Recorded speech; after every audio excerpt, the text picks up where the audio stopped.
com participação das partes e de terceiros numa posição paritária. Cooperação, diálogo e equilíbrio. Art. 6. Todos os sujeitos do processo devem cooperar entre si para que se obtenha, em tempo razoável, decisão de mérito justa e efetiva. Dever de indicar bens à penhora. O inciso V do art. 774 do CPC/2015 considera a conduta atentatória à dignidade da justiça do executado que, devidamente intimado, não indica ao juiz quais são e onde estão os bens sujeitos à penhora e os respectivos valores, nem exibe prova de sua propriedade e, se for o caso, certidão negativa de ônus. Descumprimento é ato atentatório à dignidade da justiça. Funda-se no dever de cooperação. Decorre da boa-fé processual. Art. 5. Aquele que de qualquer forma participa do processo deve comportar-se de acordo com a boa-fé. A interpretação do pedido considerará o conjunto da postulação e observará o princípio da boa-fé. A decisão judicial deve ser interpretada a partir da conjugação de todos os seus elementos em conformidade com o princípio da boa-fé. Faculdade do exequente. Meios executivos atípicos, subsidiariedade, contraditório e proporcionalidade. Art. 139. O juiz dirigirá o processo conforme as disposições deste Código, incumbindo-lhe: 4. Determinar todas as medidas indutivas, coercitivas, mandamentais ou subrogatórias necessárias para assegurar o cumprimento de ordem judicial, inclusive nas ações que tenham por objeto prestação pecuniária. O CPC de 2015, em homenagem ao princípio do resultado na execução, inovou o ordenamento jurídico com a previsão, em seu art.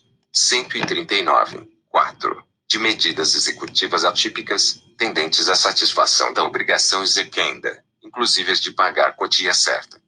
Art. 780.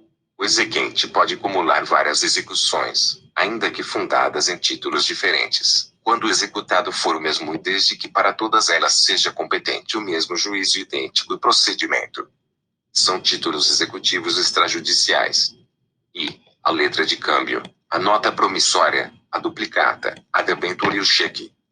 2. Escritura pública ou outro documento público assinado pelo devedor. 3. O documento particular assinado pelo devedor e por duas testemunhas.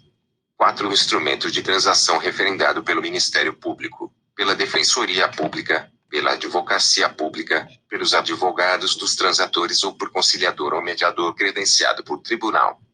V. O contrato garantido por hipoteca, penhor, anticrise ou outro direito real de garantia e aquele garantido por caução. V. O contrato de seguro de vida em caso de morte. 7. O crédito decorrente de foro e laudêmio. 8. O crédito, documentalmente comprovado, decorrente de aluguel de imóvel, bem como de encargos acessórios, tais como taxas e despesas de condomínio. 9. A certidão de dívida ativa da Fazenda Pública da União, dos Estados, do Distrito Federal e dos municípios, correspondente aos créditos inscritos na forma da lei. X. O crédito referente às contribuições ordinárias ou extraordinárias de condomínio edilício, previstas na respectiva convenção ou aprovadas em Assembleia Geral, desde que documentalmente comprovadas. 11. A certidão expedida por serventia notarial ou de registro relativa a valores de emolumentos e demais despesas devidas pelos atos por ela praticados, fixados nas tabelas estabelecidas em lei. 12. Todos os demais títulos aos quais, por disposição expressa, a lei atribuir força executiva. Regra da exceção de contrato não cumprido trazida para a execução. Se o devedor não for obrigado a satisfazer sua prestação senão mediante a contraprestação do credor, este deverá provar que a adimpliu ao requerer a execução, sob pena de extinção do processo. Obrigarão certa líquida exigível,